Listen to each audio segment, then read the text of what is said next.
Hello student, कैसे हैं? आइए आज आपको एक्सरसाइज 2.3 का क्वेश्चन नंबर 5 लास्ट है। इसको आपको बताते हैं कि इसको कैसे सॉल्व करना है।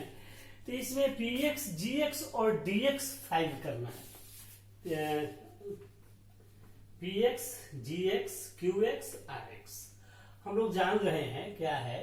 px, gx, qx और rx हम लोग को फाइंड करना है किसके मेथड पर। डिवीजन एल्गोरिदम जो हम लोग पढ़े हुए हैं, ये हम लोग बच्चे से पढ़ते आ रहे हैं कि डिविडेंड इजकल टू, जो हमारा फॉर्मूला है, डिविडेंड इजकल टू क्या होता है, divisor into quotient plus remainder. ये हमारा फॉर्मूला है dividend equal to.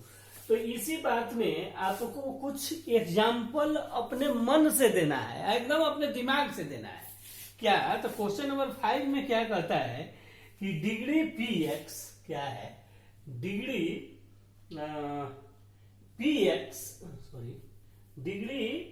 px equal to degree क्या चीज, डिग्री qx, डिग्री px और डिग्री qx। चलिए इस बात को हम लोग थोड़ा सा अच्छे से समझते हैं। फॉर्मूला तो हमारा यही है जिसको हम लोग जानते हैं कि px equal to gx into qx plus rx। ये हम लोग को सब पता है। यहाँ पर हम लोग को डिग्री से डिनोट करना है। डिग्री का मतलब हम लोग आप पोलिनोमियल पढ़ करके सीख चुके हैं कि किसी भी पोलिनोमियल का जो मैक्सिमम पावर होता है उसी को डिग्री बोला जाता है। चाहे वह एक टर्म का हो, दो टर्म का हो, तीन टर्म का हो, पोलिनोमियल बहुत सारे हो सकते हैं, लेकिन कंडीशन यही है कि जो पोलिनोमियल में मैक्सिमम पावर होगा, जैसे x पर पावर 4, x पर पावर 3, x पर पावर 2, तो जो मैक्सिमम पावर है दैट इज द डिग्री। जैसे यहां पर लिख दिया जाए कि 2x 4 plus 3x square plus 4, तो इसमें मैक्सिमम डिग्री जो है यह 4 है। इसी बात पर हम लोगों को यहां पर डिस्कस करना है कि डिग्री ऑफ px मतलब आपको समझ में आ रहा है, दैट इज द डिविडेंट। तो अगर जो है हमारा डिविडेंट मान लीजिए कि 3x पर पावर 4 है, px, this is the px, तो हमारा डिग्री ऑफ कोसेंट qx क्या होना चाहिए, qx भी हमारा x पर 4 आना चाहिए, तभी डिग्री दोनों का इक्वल होगा। आ रही बात समझ में? चलिए एक एग्जांपल और अच्छे तरीके से आपको समझाते हैं। फॉर एग्जांपल यहां मान लीजिए कि px यहां पर क्या होगा, x4 है, x4 मान लिया, तो qx कितना होना चाहिए, कोसेंट भी हमारा x4 होना चाहिए, तभी हमारा पावर जो है डिग्री px और डिग्री qx ये दोनों इक्वल होगा। चाहे आप x4 ले लीजिए, चाहे x3 ले लीजिए, चाहे x5 ले लीजिए, जो भी लेना चाहते हैं, तो जो हमारा डिविडेंट होगा वही हमारा कोसेंट होना चाहिए, राइट। अब चलिए, तो यह कैसे पॉसिबल है?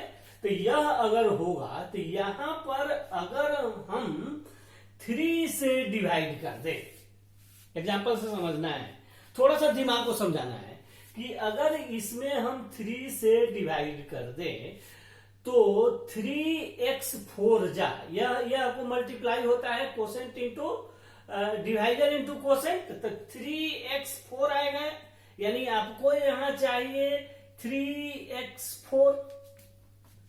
अरे बात समझ में? बच्चों देखिए, ध्यान से देखिए, हमें कितना डिग्री px जितना है उतना ही डिग्री हमको qx लाना है। तो यह x4 अगर हमने लेट कर लिया, आप x3 लेट कर लो, आप x7 लेट कर लो, बच्चों आपके मन में जो आता है वही लेट कर लो। तो आप जो लेट करोगे डिविडेंड, वही लेट आपको कर लेना होगा कोसेंट। चलिए, तो हमने दोनों को एग्जांपल के लिए x4 लेट कर लिया, तो यह x4 है तो यह भी x4 हो गया। अब इसमें हम लोग किसी डिजिट से डिवाइड कर सकते हैं, 2 से डिवाइड करो, 5 से, 3 से, किसी, तो जिस डिजिट से डिवाइड करेंगे इसमें तो वह क्या हो जाएगा, divisor into quotient equal to 3x4 लिखेंगे यहां। अब देखिए यह 3x4 हो गया तो यहां माइनस नहीं होगा, इसका मतलब यहां पर हम लिख सकते हैं कि डिविडेंड जो है 3x4 और कोसेंट हमारा क्या हो जाएगा x4। अब आप इसको चेक कर लीजिए, अब ये साइन क्या हो जाएगा, प्लस का माइनस, और यह कैंसिल हो जाएगा तो 0 हो जाएगा। अब हम आप लिख सकते हैं px इजकल टू क्या,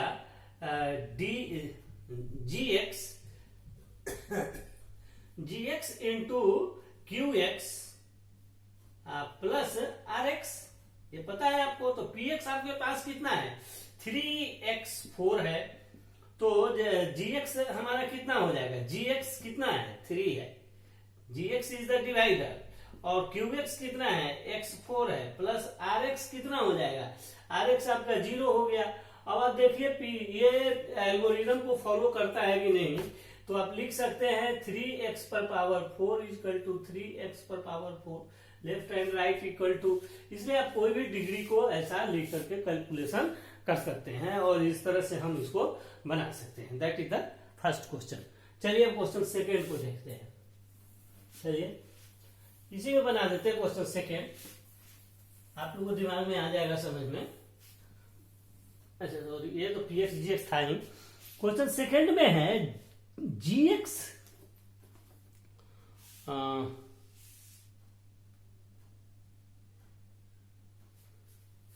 gx बराबर डिग्री, देखिए क्वेश्चन सेकेंड, डिग्री gx बराबर rx, नहीं gx नहीं है, qx, सॉरी, डिग्री qx बराबर डिग्री क्या चीज, डिग्री rx, डिग्री rx। यहां पर अब आपको समझना है फिर से, तो चलिए फिर थोड़ा सा दिमाग लगाते हैं, आपको बात समझ में आ जाएगी। अब देखिए यहां पर है डिग्री gx, सॉरी जी बोलते हैं इसको, क्यू बोलते हैं, degree qx equal to degree rx।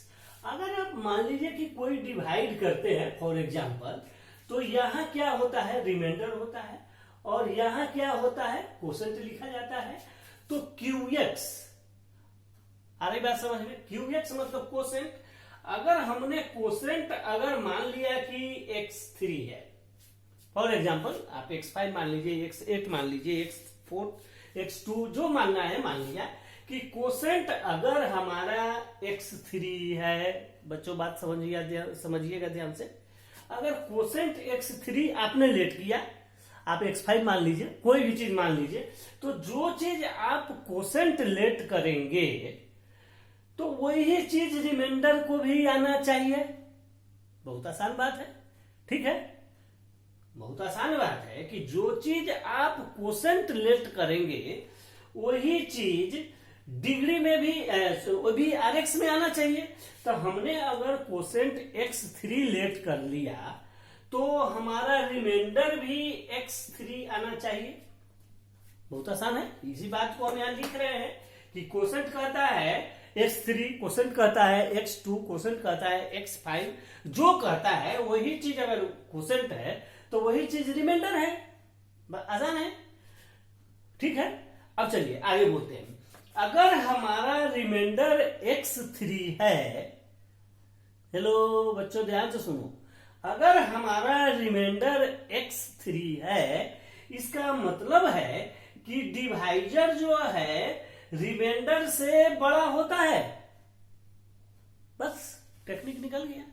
अच्छा, जब भी हमारा जो डिवाइजर होता है वह रिमाइंडर से बड़ा होता है, तो इसका मतलब है कि यह अगर x3 है, ठीक है बच्चों ध्यान से समझिए, एकदम कंफ्यूजन दूर हो जाएगा आपका।